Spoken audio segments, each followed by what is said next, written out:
Alright, hey there YouTube.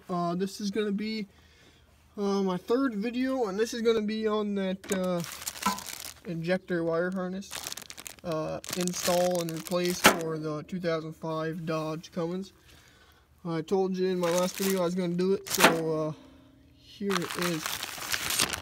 I had to get a whole bunch of extra gaskets in that. My hail gaskets.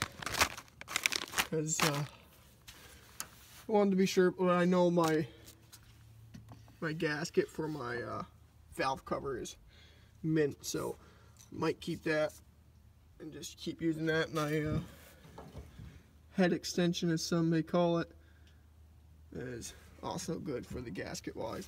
I had to go ahead and replace these because these were they were broke. They're pretty brittle, 11 years old. Under extreme heats sometimes, you know, that's the old ones. And Dodge dealerships can't get them, they're Cummins only thing. So that's what we're at so far. It's getting in misfire on injector number 3, and it said it wasn't the injector because it said was it group A voltage open. And this, I believe, is my third one. And I believe the gasket inside there went, because it's kind of filled with oil inside there. You might not see it, but compared to the other ones, there ain't no oil in them, so I believe. And this one came from injectors 3 and 4 group. So I guarantee that's what it was. It's quite a bit dirtier. I tested connections from right, that's where it plugs into the banks, but I tucked it away right here. I tested connections in there and they were all good. And that was, of course, for number 1. But number 3, I did the same. So, all connections tested out good. And, you know, remember, take both positive battery terminals. You don't gotta take negatives off, just take both positives off. It'll disconnect it from the whole system. So always remember to do that, because you don't want to get shocked by those goddamn things. So that's the part number I used. I already test fitted the head on top of that to make sure these clear, and they do just fine. And they are a lot heavier construction, and they pull out a lot easier. As you can see, instead of being a, see, you just get a screwdriver right under there, you can pry them right out if you need to. A lot easier setup than the stock ones that are in it. And that's what these are right here. All these boots are on the valve cover grommets. They all took a dump pretty much. So we got all new of those, and we also got these new right there, right inside that package. And got the new O-rings right there as well. So this is shout out like Oregon diesel Oregon fuel injection. They got some real good quality stuff over there. I recommend that for anybody. And I recommend this gasket set as well. Got this at Thoroughbred Diesel, and we got these right directly from these guys. So they do really good work of quality and craftsmanship on their pieces. So probably won't get a video of me installing it because I don't have anybody here to hold my camera. So I'll take, you know, kind of like a step-by-step photo, like a slideshow, and put them in there and edit it for you guys. So keep watching, we got some more. Alright YouTube, so this is how far I've gotten so far. I got the injector harness installed into the rocker box.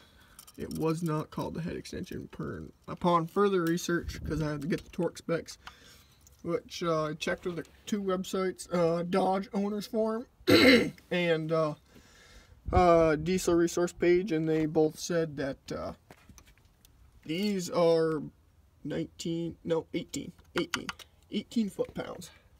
There's 5 long ones in the center and then the 2 short ones on the end, making 7 total. So those are going to be all torqued down to 18, and there's no sequence they said, but I'm going to probably go skip every other one. That'll help it. So those new wire harness, I double checked, they do got the well, I'll just show you one of the old ones. They got the numbers. I don't know if you're even going to see that. Yeah, you'll be able to see the first 2. Let's see if I can focus it here. Yeah, see those first 2 right there? Yeah, their color labels are the same, so gonna have no misfires if everything works good. So I'll get those in now, and I'll keep you updated. All right, YouTube. This is what the rocker box with the injector harnesses on the injectors. Neighbor's 4th gen. So those are torqued down to 18, 7 of them, and then the injector nuts are 13 inch-pounds or 1 foot-pound, and well, 1.1 foot-pounds. But other than that, we're looking good. We're about ready to put the valve cover back on. Gonna clean this up even a little bit more, but she's pretty clean right now. Other than that, I'll keep you updated on how the valve cover and that goes, and show you guys the first startup. Alright, YouTube. This is going to be an extension. I'm going to talk about this and that later, but I forgot to touch about, well, I forgot to give you a video about how the truck ran, and that if there was any leaks on that injector harness install. So at first I let it run for 15 minutes and there was no leaks. It ran fine. It was all good. Cleared the codes, no codes. And then I let it drive for maybe about a minute or so or 2 just to see if there's any leaks in higher RPM, and there was a leak in the very back of the valve cover, because I guess when I was putting that valve cover on, I must have nicked the gasket with the top of the rocker box just a little bit, and it must have pushed it out, because when I took it off to investigate, it fell right off. So right then I knew I had to replace that gasket, and I replaced it. I then ensured that the gasket was still in place, and that was. I gave it all final torque, and still running great now. Drove for an hour or so today, no leaks, good oil pressure and all that, so we're all set there. I'm going to do an oil change on that tomorrow, so I'll probably do just a short, like less than 5-minute video on the oil I use and what filter I went with. It wasn't the filter I truly wanted to go with, but you know, what are you going to do when I kind of wanted to do an oil change on that truck as soon as possible because of all the micron. Even I took precautionary measures to make sure that nothing got inside there. I just wanted to change that oil filter, make sure there's nothing else in there, because even the little stuff, the stuff that you can't see, is getting in there. Well, you guys know about that stuff. So yeah, this is what I did. I just did this probably in one, couple of hours in the afternoon. Did that, took it off. I'm doing my father's tomorrow too, but it's just going to be completely reverse. It's going to be completely red with an silver raised letters. And I did this all by brush, so it didn't come out quite as good as the whole thing, because I painted this whole thing silver spray paint can. If you're wondering the silver I used, it's not a Dodge color. Well, it's pretty damn close, but it's this stuff by Duplicolor 500 degrees, I figured it'd be okay. Just because I didn't want, it's on plastic and paint sometimes doesn't like to stick with it. If you can, you know, with this stuff, you could probably just take your nail and you could scratch it, even though it's got enamel. It's not the, being on plastic, it's not like it's on steel or wood. It's a little bit different, so I went with this stuff and it works really good. I also did my fuse box cover this same color, and I'm going to do a few other things like that. And some guys I know paint over these, but I could have painted over there. See that stuff right there?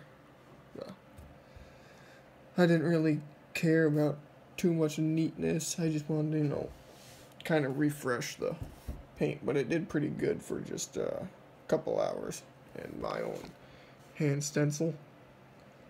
So yeah, I kind of like that. I got you know,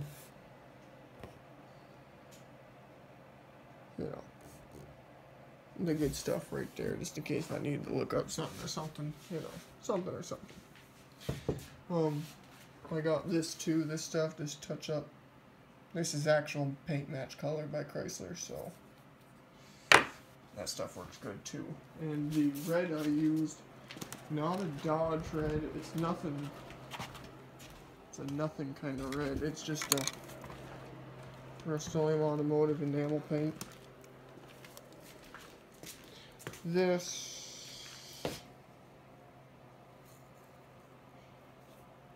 is for, you know, it protects against rust. I just had it, so I figured I might as well just use it up. So I got that, and I'll probably end up using this on my dad's to paint it. Cause I want to see if the temperature paint really matters or not on a plastic valve cover just for looks. I don't think it does, because it's not really touching anything. But we'll see. We will see. And I do not apply on surfaces that exceed 200 degrees. And I don't think this will ever exceed 200 degrees because I can put my hand firmly on it after it's been running for a full day. So don't think we're exceeding 200 there. So I think that's going to wrap it up for this video, and stay tuned. Got more stuff to come. And hope you guys like this job. It's definitely not the most prettiest, but it is what it is. You know, from further away, it looks completely fine. So, like, subscribe, and comment if you like it.